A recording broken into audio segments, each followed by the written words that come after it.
मैं हूं अनुराधा प्रसाद। बिहार के चुनाव के बहाने हम बिहार के उस इतिहास के पन्ने पलट रहे हैं जिसने भारतवर्ष के इस हिस्से को हमेशा सत्ता के केंद्र में रखा।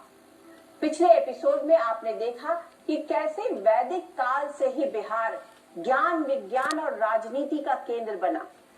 पिछले 2-3 महीने से बिहार को आप फिर राजनीति के केंद्र में देख रहे हैं। मुंबई में बिहार से ताल्लुक रखने वाले एक अभिनेता का निधन हुआ और इस मौत की गुत्थी ने पूरे देश की राजनीति को हिला दिया। सुशांत सिंह राजपूत की मौत की जांच को जोर शोर से उठाने वाले बिहार के तत्कालीन डीजीपी अपना पद छोड़ चुके हैं। वो राजनीति में हाथ आजमाएंगे। चाणक्य की राजनीति का अध्ययन करें तो इसमें कुछ भी गलत नहीं है, क्योंकि उनके मुताबिक राजनीति में नैतिकता का कोई विरोध नहीं है, लेकिन राजनीति को साधारण नैतिकता के बंधन से मुक्त रखना भी जरूरी है। नैतिक, अनैतिक, धर्म, अधर्म, नीति, कुनीति के बीच की रेखाएं राजनीति में हमेशा धुंधली रही हैं और अतीत से वर्तमान तक ना जाने कितनी बार बिहार इसका गवाह रहा है। आज बिहार के इतिहास से जुड़े कुछ ऐसे ही हिस्से देखिए जिससे राजनीति के ऐतिहासिक पक्ष को समझना आसान होगा। कौटिल्य ने बिहार को जो राजनीति सिखाई उसमें राजा कभी भी जनहित के प्रति उदासीन नहीं था। यही वजह है कि बिहार हमेशा से अपने अधिकारों के लिए लड़ा और उसने पूरे देश को एक राह दिखाई। आज देखते हैं अंग्रेजों के दौर के पाटलिपुत्र की कहानी।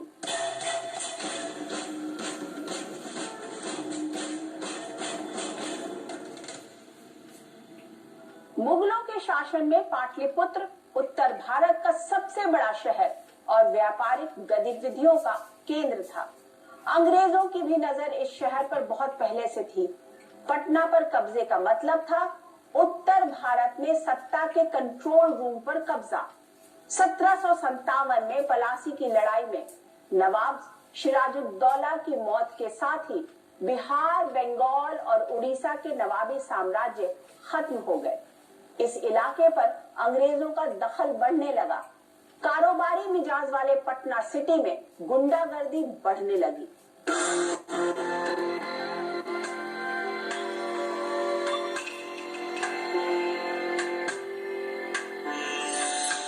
भले ही 90 के दशक में बिहार गुंडागर्दी, अपहरण और रंगदारी के लिए ज्यादा बदनाम था, लेकिन इतिहास की किताबों के पन्ने पलटने पर पता चलता है कि इस शहर के लिए गुंडागर्दी और रंगदारी कोई नई बात नहीं है। 19वीं शताब्दी में पटना सिटी के लोग गुंडा राज से बुरी तरह से त्रस्त थे। अब गुंडा शब्द गाली नहीं, रौब की बात समझी जाती है। पटना सिटी में चूंकि पूंजीपति सब बड़े बड़े कारोबारी वहीं थे, जो लोकल बैठकर लफंदर जो थे वो इसी काम को पेशा बना लिए। पटना सिटी के गुंडों का पहनावा भी खास तरह का होता था। कमर से छोरा, गले में मोतियों की माला, कान में इत्र और घुटने तक धोती। इनका काम था अमीरों से जबरन वसूली और उसका थोड़ा हिस्सा गरीबों में बांट देना, जिससे इनके खौफ का कारोबार आराम से चलता रहे। बाबू लोग धोती कुर्ता जूता पहनकर जाते थे। ये अंग्रेज एडमिनिस्ट्रेटर्स थे, लेकिन लोकल आदमी को आपसी तालमेल बैठाकर कुछ रंगदारी देकर तालमेल बैठाना पड़ता था। सिपाही दरोगा की भूमिका उस जमाने में रही है। जिमाबाद सिटी में बहुत से अंग्रेज पुलिस अफसर थे जो रात में भेष बदलकर लड़की बनकर शराब खाने में जाते थे। वहां था पता लगाते थे कि यहाँ कितने लोग आते हैं भेष बदलकर और गुंडे कितने इकट्ठे होते थे। इस दौर में गुंडागर्दी का कारोबार इतना संगठित था कि पुलिस विभाग, इंस्पेक्टर स्तर तक के अफसर इनसे उलझने की हिम्मत नहीं जुटा पाते थे। गुंडागर्दी रोकने के लिए अंग्रेजों ने पटना सिटी में कोर्ट बनाया। मजिस्ट्रेट के तौर पर एच लिम्सर जैसे दबंग मिजाज के अफसर को भेजा। रात में भेष बदलकर गुंडों को पकड़ने वाले लिम्सर की कोशिशों से पटना में गुंडागर्दी बहुत कम हो गई। बिहार के इतिहास में एक बड़ा पड़ाव 1857 में आया। तब पटना के कमिश्नर हुआ करते थे विलियम टेलर। कमिश्नर टेलर ने बिहार पर कब्जे के लिए साम दाम दंड भेद की नीति अपनाई। पटना के प्रभावशाली लोगों को कमिश्नर बातचीत के लिए बुलाते थे और डरा धमकाकर गिरफ्तार कर लिया जाता था। राजकाज में दबंगई का पहला सबक बिहार ने कमिश्नर टेलर से ही सीखा। जमींदारों को अपने साथ मिलाने के लिए अंग्रेज तरह तरह के हथकंडे आजमा रहे थे, लेकिन आरा के पास जगदीशपुर के जमींदार बाबू वीर कुंवर सिंह अंग्रेजों के किसी झांसे में नहीं आए और बगावत का झंडा बुलंद कर दिया। 80 साल की उम्र में भी उनकी तलवार के सामने अंग्रेजी हुकूमत की बंदूक बेकार साबित हुई। 1857 आते आते अंग्रेजों की नीतियों के खिलाफ देश के हर हिस्सों में असंतोष बढ़ता जा रहा था। बिहार के लोगों का गुस्सा भी उबाल मारने लगा। पटना के कमिश्नर विलियम टेलर ने एक क्रांतिकारी की मदद करने के आरोपों में 16 लोगों को फांसी पर लटका दिया। इसमें तिरहुत के जमींदार वारिस अली को भी फांसी पर लटका दिया गया, जिससे दानापुर छावनी में देसी पलटन भड़क गई। सिपाहियों ने जगदीशपुर में 80 साल के राजा वीर कुंवर सिंह से मदद के लिए गुहार लगाई। वीर कुंवर सिंह के टाइम में क्या हुआ कि ये एक अच्छे जमींदार थे। इनका लोगों के साथ बढ़िया रिलेशन था। अपने जो उनके रैयत थे, जो भी थे वहां पे, उनका उन्होंने काफी ख्याल रखा था। अब अंग्रेजों ने उनसे कहा कि आप लगान ज्यादा लो, तो लगान लेना इनके लिए पॉसिबल नहीं था, क्योंकि वो उससे जानते थे कि किसानों को बहुत परेशानी होगी। इसलिए उन्होंने एक विरोध का परचम लहराया, और वो विरोध का परचम इतना जबरदस्त था कि वहां के आम लोगों ने ही केवल भाग नहीं लिया, बल्कि वो लोग भी, जैसे जो नाचने वाली बाइयां थी, उनके बारे में कहानियां हैं कि उन्होंने अपने जेवरात उनको दे दिए। बहुत सारी ऐसी कहानियां उस इलाके में आप जाएंगे तो अभी भी आपको मिलेंगी। 23 अप्रैल 1857 को कैप्टन ली ग्रांट की अगुवाई आई ब्रिटिश फौज को कुंवर सिंह ने हरा दिया। इस लड़ाई में वो बुरी तरह से घायल हो गए। अंग्रेज उनका लगातार पीछा कर रहे थे। गंगा पार करते समय अंग्रेजों ने कुंवर सिंह को गोली मार दी। उन्होंने अपना जख्मी हाथ एक झटके में तलवार से काटकर गंगा में फेंक दिया। उसी रात उनकी मौत हो गई। अंग्रेजों ने अपनी खुराफाती चाल और बंदूकों के दम पर 1857 के विद्रोह को दबा दिया। वीर कुंवर सिंह 1857 के प्रथम स्वतंत्रता संग्राम में अद्वितीय थे। 80 साल की उम्र में भी जब उन्होंने इसकी बागडोर संभाली, तो उन्होंने जिस दक्षता के साथ स्वतंत्र सैन्य संचालन किया, वो दूसरे किसी नहीं कर पाए। लेकिन रणनीति बनाने में, कम साधनों में सबसे अधिक उपलब्धि हासिल करने में वीर कुंवर सिंह बहुत आगे थे। ब्रिटिश राज में बिहार और उड़ीसा बंगाल प्रेसिडेंसी का हिस्सा हुआ करता था। 1912 में बिहार बंगाल से अलग हुआ और नए पटना की नींव रखी जाने लगी। पटना हाई कोर्ट, सचिवालय, म्यूजियम और राजभवन इसी दौर में बने। पढ़ाई के लिए बेहतरीन कॉलेजों की नींव भी इसी दौर में रखी गई। Patna college, Patna science college और पटना कॉलेज ऑफ इंजीनियरिंग की नींव भी इसी दौर में पड़ी। 80 के दशक से पहले तक देश के हर हिस्से के सबसे होनहार छात्रों की पहली पसंद पटना यूनिवर्सिटी के कॉलेज हुआ करते थे। अंग्रेजी हुकूमत में पटना की सूरत तेजी से बदल रही थी। कई नई इमारतें खड़ी हो चुकी थी। दूसरी ओर अंग्रेजी हुकूमत से आजादी के लिए बिहार के लोगों की बेचैनी बढ़ती जा रही थी। महात्मा गांधी अफ्रीका में सत्याग्रह का सफल प्रयोग करने के बाद भारत में कुछ नया करने की सोच रहे थे। बिहार के चंपारण में अंग्रेज किसानों से जबरन नील की खेती करवा रहे थे। किसानों का दर्द कोई सुनने को तैयार नहीं था। गांधी के पास भी किसानों की फरियाद पहुंची। राजकुमार शुक्ल के अनुरोध पर 15 अप्रैल 1917 को चंपारण की धरती पर गांधी का आगमन हुआ। उनके नेतृत्व में नील आंदोलन चलाया गया और चंपारण के किसानों को अंग्रेजों के अत्याचार से मुक्ति मिल गई। चंपारण सत्याग्रह से अहिंसा के रूप में आजादी की लड़ाई को एक नया हथियार मिला। कहते हैं कि चंपारण आंदोलन ने गांधी के कुशल नेतृत्व से प्रभावित होकर रविंद्रनाथ टैगोर ने उन्हें महात्मा के नाम से संबोधित किया। तभी से लोग उन्हें महात्मा गांधी कहने लगे। 15 अप्रैल 1917 महात्मा गांधी भारतीय जमीन पर सत्याग्रह का पहला प्रयोग करने के लिए मोतिहारी पहुंचे। चंपारण के किसानों से नील की जबरन खेती करवाई जाती थी। 1 बीघा में 3 कट्टा नील की खेती नहीं करने वाले किसानों पर बेहिसाब जुल्म हो रहा था। गांधी जी की प्रशंसा इस मामले में जितनी की जाए वो कम है कि उन्होंने देश प्रेम से प्रभावित होकर चंपारण आंदोलन में उन्होंने जागरूक किया, लोगों को जागरूक किया और एक नया माहौल तैयार किया। हालांकि उनके बाद चंपारण में फिर कोई आंदोलन नहीं हुआ, लोगों ने इसकी आवश्यकता नहीं महसूस की, लेकिन एक उन्होंने जो गति दी वो गतिशील रहा। चंपारण के सतवरिया गांव के किसान राजकुमार शुक्ल भी लगातार अंग्रेजों का विरोध कर रहे थे, लेकिन उनकी आवाज ब्रिटिश हुकूमत के कानों तक नहीं पहुंच पा रही थी।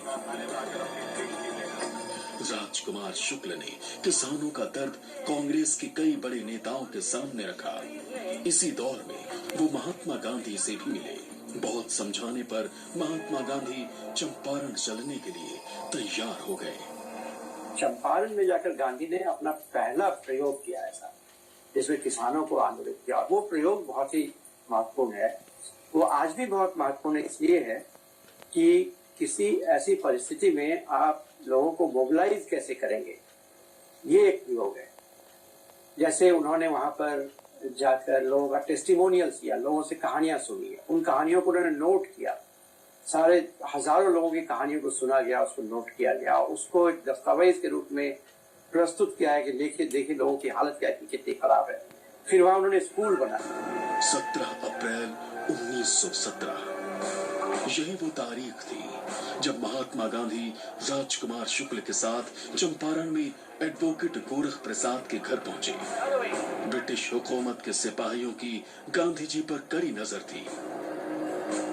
मोतिहारी से 16 किलोमीटर दूर परसौनी गांव में किसानों से मेल मुलाकात से पहले ही प्रशासन ने गांधी को कोर्ट में पेश होने का नोटिस थमा दिया। खुद पेशे से वकील और अफ्रीका में सत्याग्रह का सफल प्रयोग कर चुके गांधी ने अदालत में अपनी बात बिना लाग लपेट जोरदार तरीके से रखी। उनकी दलीलों से प्रभावित जज ने फैसला सुनाया कि गांधी की यात्रा पर कोई रोक नहीं है। अंग्रेज अधिकारी इनको कोशिश करता है डराने धमकाने का कि मैं आप पर मुकदमा दायर करूंगा, आपकी अरेस्टिंग होगी। तो इन्होंने कहा कि ठीक है, आपको जो करना है कीजिए, मैं तो सत्य के साथ आग्रह करूंगा कि इन किसानों को न्याय मिलनी चाहिए। इन किसानों के साथ जिस तरह से शोषण किया जा रहा है, उनको शोषण से मुक्ति मिलनी चाहिए। और वही गांधी करते हैं कि बाद में जब बड़ी संख्या में किसान जब जुटने लगते हैं तो अंग्रेज अधिकारियों को भी एहसास होता है कि हम गांधी को अरेस्ट कर करके एक विद्रोह का बिगुल हम नहीं बजवा सकते हैं। तो तुरंत वो बैकस्टेपिंग होता है और वो गांधी वहीं पर जो सत्याग्रह का जो उनका पहला प्रयोग है उसमें उनको सफलता मिलती है। अंग्रेजों की दमनकारी नीतियों के खिलाफ गांधी ने मोर्चा खोल दिया। उनके सत्याग्रह ने रंग दिखाया और सरकार कई मुद्दों पर सुधार करने के लिए मजबूर हो गई। वहां के किसानों को नील के जबरन खेती से आजादी मिल गई। चंपारण की जमीन ने गांधी को भारत में ब्रिटिश हुकूमत के खिलाफ संघर्ष करने का फॉर्मूला दे दिया।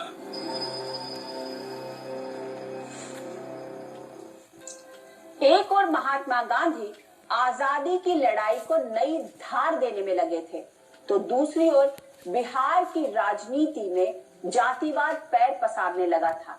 सियासी समीकरण जाति के आधार पर बैठाने की परंपरा का श्री गणेश हो चुका था। ऐसे में राजनीति में जातिवाद को बढ़ावा देने का आरोप मंडल कमीशन पर मढ़ना ठीक नहीं होगा। आज से करीब 94 साल पहले यानी 1926 के चुनाव में भी जातीय गोलबंदी की तस्वीरें सामने आने लगी थी। बिहार में जाति के आधार पर गोलबंदी की शुरुआत 1926 के काउंसिल चुनाव में ही साफ साफ दिखने लगी थी। उस दौर में बिहार के छपरा सीट से श्री नंदन प्रसाद कांग्रेस के उम्मीदवार थे। भूमिहारों ने उनकी जीत के लिए पूरा जोर लगा दिया। राजपूतों का भी पूरा समर्थन मिल रहा था।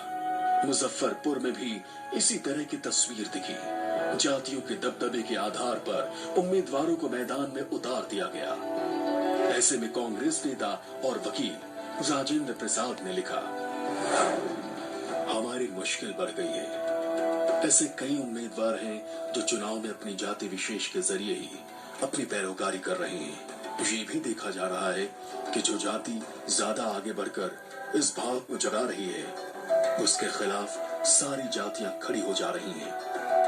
राजेंद्र प्रसाद की बातों से साफ है कि बिहार में जातिवाद का दिमक 1926 से ही लगना शुरू हो गया था।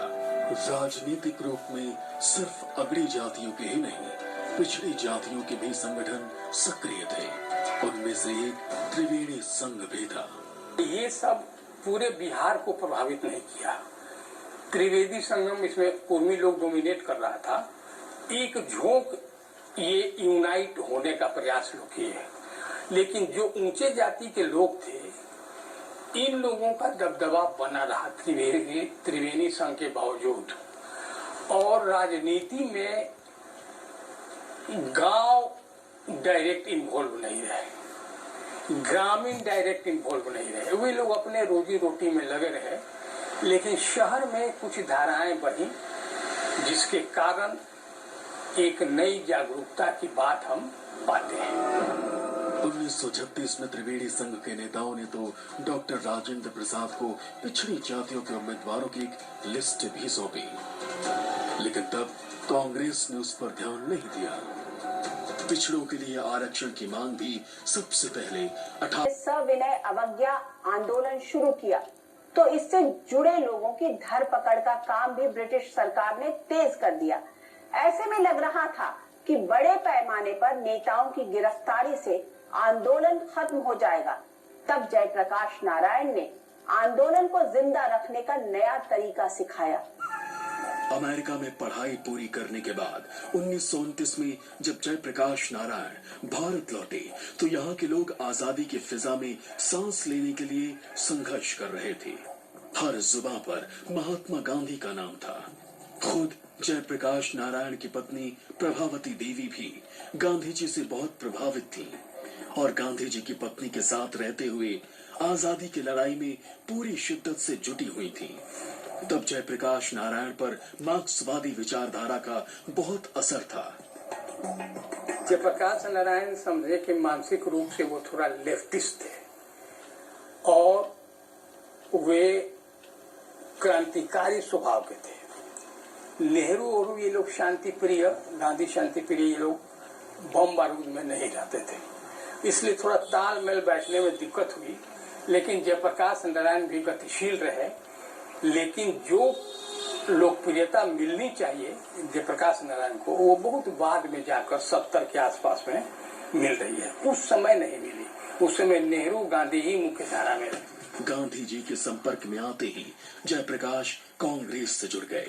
1932 में जब उनकी गिरफ्तारी हुई तो बंबई के अखबार फ्री प्रेस जर्नल ने लिखा, कांग्रेस ब्रेन अरेस्टेड। दरअसल आजादी की लड़ाई में शामिल होते ही जयप्रकाश ने युवाओं को आजादी की लड़ाई में शामिल होने के लिए प्रेरित करना शुरू कर दिया।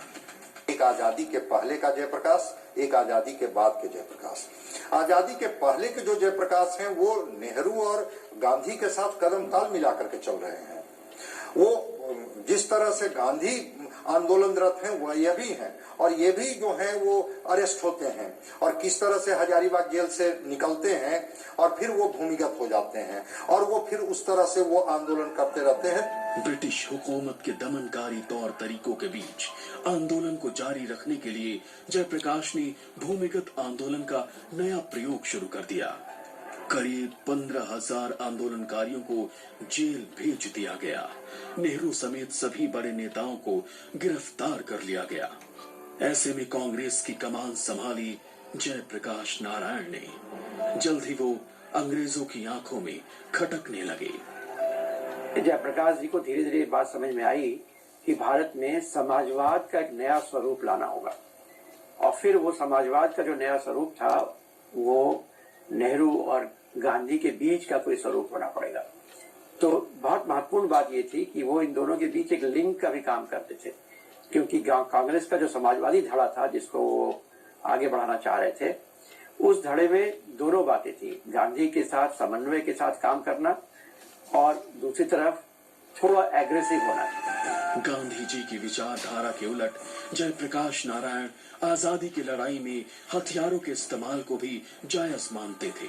40 के दशक में उनकी लोकप्रियता महात्मा गांधी, जवाहरलाल नेहरू और सरदार वल्लभ भाई पटेल के बराबर पहुंच गई थी। इस सियासी सन्यासी को सत्ता में नहीं, समाज के बदलाव में अपने अपने सपने पूरे होते दिख रहे थे। कहा जाता है कि प्रधानमंत्री बनने के बाद पंडित जवाहरलाल नेहरू ने जयप्रकाश नारायण को उप प्रधानमंत्री का पद ऑफर किया, लेकिन उन्होंने सत्ता की चाशनी चखने से साफ इनकार कर दिया और नई राह पकड़ना बेहतर समझा। जेपी का यही रास्ता आने वाले समय में भारत की राजनीति के लिए मील का पत्थर साबित हुआ। आज के इस एपिसोड में बस इतना ही। बिहार का इतिहास गवाह है कि अगली किश्त में आपको दिखाएंगे कि आजाद हिंदुस्तान की फिजा में बिहार ने विकास के लिए कौन सी राह पकड़ी